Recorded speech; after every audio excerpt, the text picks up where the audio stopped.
Hey Giggs, this is Michael, and this is my review of Jason Bourne.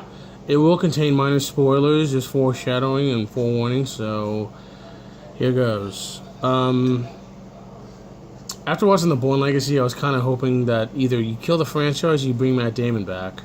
Because to me, I was never a fan of... I liked the movie, The Bourne Legacy, it just didn't feel like a real, it wasn't Matt Damon, Paul Greengrass, John Powell, any of the other guys. It was just Tony Gilroy doing his idea and putting somebody else in. So, it was decent, but to me it was more story and less action, more filler. And them shoehorning Jeremy Renner's character in, and then finally them just mentioning Bourne a lot, and then them showing his mug. That's it. It's like, okay, well, now what? This one is fantastic. I know a lot of people said that Jimmy from CinemaSins may have had something to do with it. I was like, well, he got, maybe he did. Or maybe the fact that Matt Damon's like, what, screw it. I miss doing the Bourne movies. Let's do it. Or Universal paid him a dump truck full of money. I'm pretty sure that's what happened, but this is the first Bourne movie he's produced, so oh yeah, they're giving him money. But he's back along with Paul Greengrass, along with John Powell, along with some of the other... Doug Liman's producing it again, along with some of the other producers. Tony Gilroy's out, and that's pretty much, that's that. They just cleaned house. And Paul Greengrass wrote the script instead of Gilroy, along with the film's editor, Christopher Rouse, so... The movie it opens up with it just saying Jason Bourne. There's nothing with, fancy, like with the other movies. It just says Jason Bourne, and then the movie starts, and it's Bourne dreaming about everything. The first three movies, him dealing with Conklin, him dealing with Abbott, him dealing with Hirsch, and the whole flashback to him, becoming a full-fledged Treadstone agent. The whole Albert Finney's character, Albert Hirsch, saying, "From this day forward, you'll no longer be David Webb. As of now, you'll be Jason Bourne. Welcome to the fold." Alright. And then Bourne wakes up, and then we realize he's actually a street fighter, or fighting for profit. Bare knuckle boxing, with they have the hands wrapped, in outside of Greece. Basically, living on the Greece-Albanian border, living outside for freedom. And while this has happened all the way in Iceland, Nikki Parsons, Julia Stiles returns as well, is trying to hack into the CIA and figure out what is going on. While this is happening, new cast member Alicia Vikander, who plays CIA operative Heather Lee, realizes they're being hacked, and so they have to figure out where's the hack coming from and how do we find it. And so Nikki not only hacks the CIA and tries to find the clandestine operations, she finds all the files. From Iron Hand, no Stark Industries reference, just Iron Hand, a new Splinter Cell, to all the older divisions, from Outcome, which is the only Bourne Legacy reference, Larix, all the way down to Blackbire and Treadstone. All the groups with the special agents they made, she wants to leak it to the public. However, Lee finds him and is able to shut her down with malware.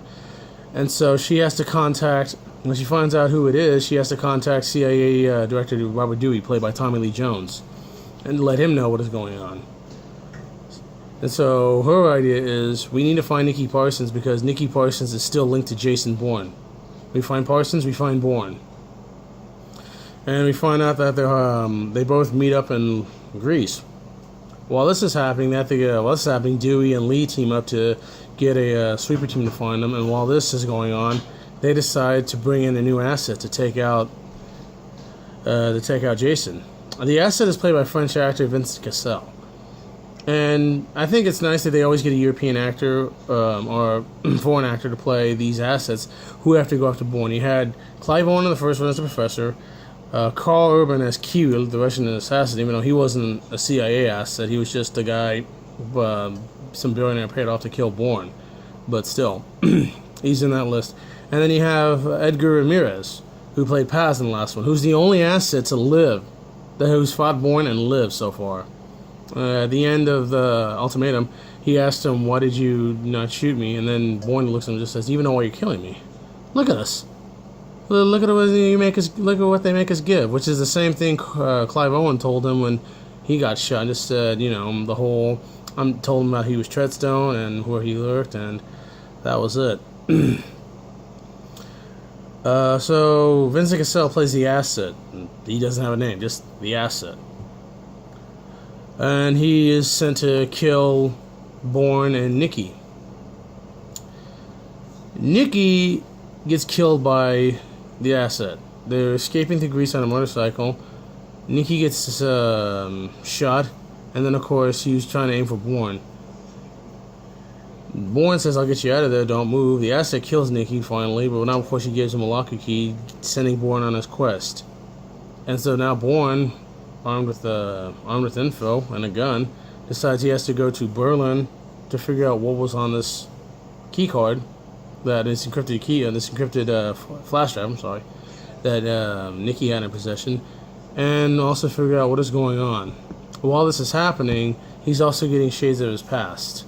He found out, we find out as the audience that Jason Bourne's real father, Richard Webb, was the man who invented Treadstone. He came up with the idea of creating Treadstone to make super advanced soldiers. Which is why Conklin says you're a $30 million malfunction machine, the original, so it makes sense. Richard Webb was killed in a car bombing in Lisbon, I think, and David Webb saw it. And when Webb that's all that, he decided to volunteer for Treadstone. And that's when Hirsch trained him, beat him up, and just said, as of now, you're no longer David Webb, you're Jason Bourne. And then that comes to now. So Bourne must figure out what does this mean? Why does his father create Treadstone? Why was his father there? And what does this have to do with me? Well, on the other hand, Dewey and the Asset are trying to take Bourne down, while Lee is trying to figure out maybe Bourne can help us.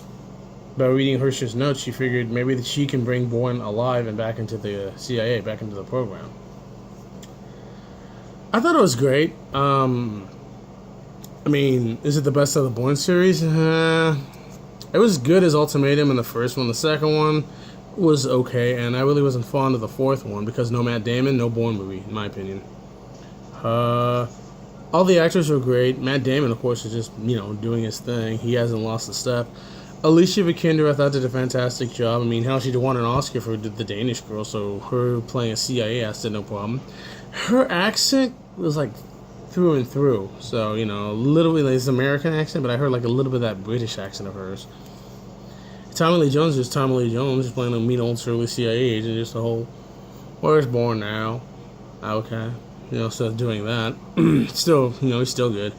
Vincent Cassell, I thought was not bad playing the Asset. He had some scenes here and there, but he played as a psychopath, which I thought was not bad. He had an itchy trigger finger, and he was out to stop Bourne regardless. So, Julia Stiles was okay, even though it really was a small part. I'm just here. It's not like Marshawn Lynch. You know why I'm here? Well, you haven't done shit in a while, and we figured why not bring you back? Hell, we brought back Glenn Capote for the sequel, and we killed her off, so we might as well bring you fold. So, I thought they were all fantastic. All four of the 5 main actors. There was another actor, Riz Ahmed, who played this tech guru at a Silicon Valley. He really didn't do much. He basically was just basically like a computer programmer, Elon Musk. So, nothing special. It's kind of a side note character. Out of all the actors, again, if anything, Matt Damon's still the best out of all of them. Nothing against Tommy Lee Jones. I just felt like he was just there, just to be there. I know we need an old white guy to play a CIA operative, but he was just there in emotions. Alicia Vikander was pretty damn good. I haven't seen Ex Machina and I need to. I saw her in Man from U.N.C.L.E. and I thought she was great. The Danish Girl, I didn't see. But she won an Oscar for, so good for you, honey. So, of course, Julia Stiles was pretty good, and Vincent Cassell wasn't that bad. All in all, I'll say that this is a good collection to the Bourne movies. It fits right up there. You can go ahead and watch it and not have to worry about seeing. You can watch them all and then get to it. It's fine. They pretty much first 5 minutes they help you get in that. What did you miss? Again, skip the fourth. Excuse me, just skip Legacy because it shouldn't even count as the fourth one. It was just more like the Jeremy Renner show. This one is more of a true sequel. So I say see it. And yes, they did play Extreme Ways. They played a remix of Moby's Extreme Ways again, but that's Jason Bourne's theme song. My advice: enough of the remix and just play the original, dude. It's like you remade that song like 3 times. I think you can just leave the original song the way it is. So Jason Bourne, see it. I'm Michael. Have a good night.